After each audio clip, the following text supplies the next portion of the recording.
is because here in Florida and in Australia as well, a lot of wading birds, which live near the water, actually nest on low-hanging branches above the water. That way, when the babies fall, it's a nice soft landing if they're not hitting the ground immediately. But alligators have realized over time that that is a very easy meal. Baby birds falling from the nest, that's an awesome thing. However, the strong ones that are able to fly when they jump out of the nest do survive, whereas the smaller ones that aren't quite as strong, the weaker guys, those do end up as food for alligators. And so because of that, alligators are what's considered a keystone species. They actually ensure the survival of those wading birds while only allowing the strongest to survive. Along with that, a lot of different small mammals like possums and raccoons will hang out on low-hanging branches near the water as well. And a lot of times during thunderstorms, the animals will actually lose their grip on the branches a little bit, allowing for a food opportunity for alligators as well. So when it starts to rain and gets towards thunder time, these guys do get a little bit more excited as well.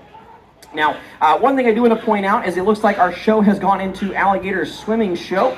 These guys are actually in the middle of winter, of course. It is a little bit colder out this time of year, and alligators, being cold-blooded, typically don't have the energy levels that they have during the summer. So a lot of times they will slow down, not be quite as enthusiastic as they normally are, as alligators this time of year, especially further north of us, will actually enter something called brumation. It's a very similar process to hibernation, where these guys won't fall asleep for 6 months at a time, but they do shut themselves off of food for several months at a time. And here in Florida, where it stays a little warmer, they do have a little bit more energy, but as far north as North Carolina, where the northern territories these guys lie, they're actually going to be freezing themselves in ice this time of year.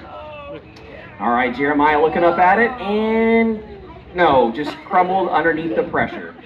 All right, so we'll see if we can get Longjaws his second or third piece, I guess, here. We'll see if he can get this piece down. Now, how they actually jump, you can see his head go up. They long that tail right up underneath them, and they use their tail in an S-like motion to propel themselves out of the water. So you can see Dexter's got his head up, the tail will go down, and then once he does, the arms and legs tuck to the side, and he does a big S-like motion to stall out and miss the chicken. There you go. So they do use their tail. It is about half their body length and 1/3 their body weight, and is the second strongest muscle on an alligator. The strongest, of course, being the jaw muscles.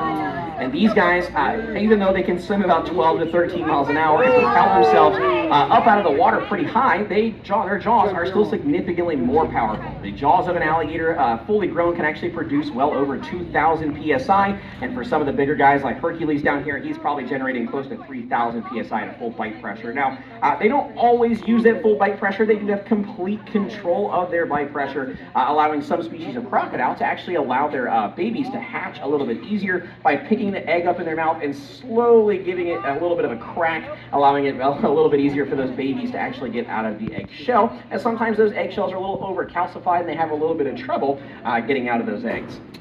All right, now, I feel like I've just rambled and talked this entire show, so I'm a little bored. So what I'm going to do here, I'm going to try to hand feed some of our alligators here.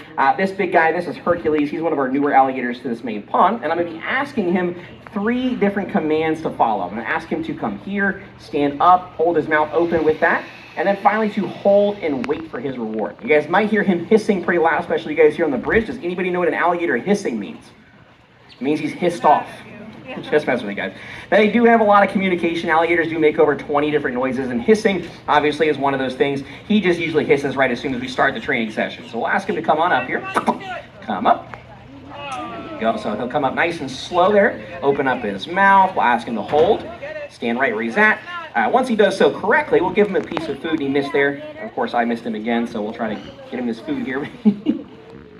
There you go. So we do positively reinforce those good behaviors. So like I said, it was an awesome deal there. He came up nice and slow, wasn't being crazy. He was listening to my commands as I asked him to, and actually did them correctly. So when he does that, we'll reward him with a piece of food and positively reinforce those good behaviors. However, one thing I do want to mention is that right there. I'm not asking him to come over towards me, but he is already approaching me with his mouth wide open expecting food. That is a negative behavior. We don't want to see that. We also don't want to see him try to bite me, but he is a wild animal. He is not domesticated. He is not tame. He will try to bite me all the time, and that does happen. So when that does, we just keep ourselves nice and safe. We just remain, out of the bite range, but when he does, we're not going to punish him for those behaviors. Like I said, he is still a wild animal. He's going to act like an alligator. He's going to try to bite me. We fully expect that. So when it happens, we just completely ignore the behavior, keep ourselves nice and safe. We'll then allow him to reset, go back down towards the water just like that. Then once he's reset, ready to go, we'll offer him the commands again.